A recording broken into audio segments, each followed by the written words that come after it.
కనుమ గొప్పతనం ఏమిటి అంటే సనాతన ధర్మం యొక్క విశాలమైనటువంటి హృదయం.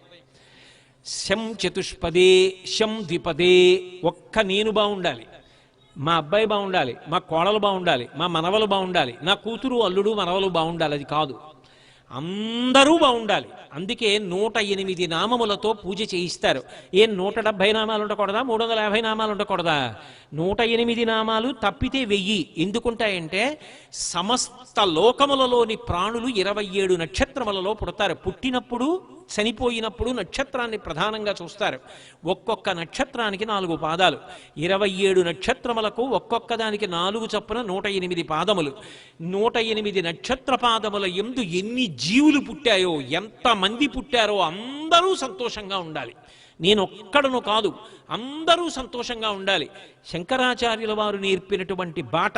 ఆయన కాశీ వెళ్ళారు అన్నపూర్ణమ్మ దగ్గరికి. అమ్మ నాకన్నం పెట్టని అడగలేదు.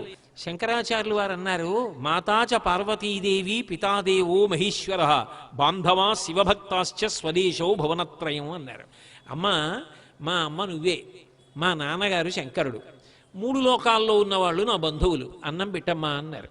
ఇప్పుడు ఎవరికి పెట్టాలి? ఆవిడ 3 లోకాలకి అన్నం పెట్టాలి తప్ప శంకరాచార్యులు వారు ఆయన ఒక్కరూ అన్నం పెట్టమని అడగల, అందరికీ పెట్టమని అడిగారు.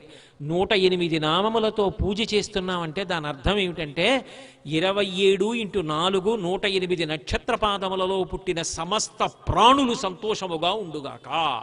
శం ద్విపదే శం చతుష్పదే, 2 కాళ్ళున్న మనుష్యులు సంతోషంగా ఉండాలి, పక్షులు కూడా సంతోషంగా ఉండాలి. అందుకే పక్షి పూజ, పశు పూజ, వాటికి సంవత్సరం అంతా గడ్డి పెడతాం. మనం పెట్టకపోయినా అవి పొలం దున్ని అవే వెళ్ళి ఎక్కడో గడ్డి మేసి వచ్చి పొలం దున్నుతున్నాయి, పాలు ఇస్తున్నాయి, పెరుగిస్తున్నాయి, నెయ్యి ఇస్తున్నాయి, మన కుటుంబంలో సభ్యుడై తిరుగుతున్నాయి. అటువంటి ఆవు పట్ల, ఎద్దు పట్ల, పక్షి పట్ల కృతజ్ఞత చూపిస్తారు.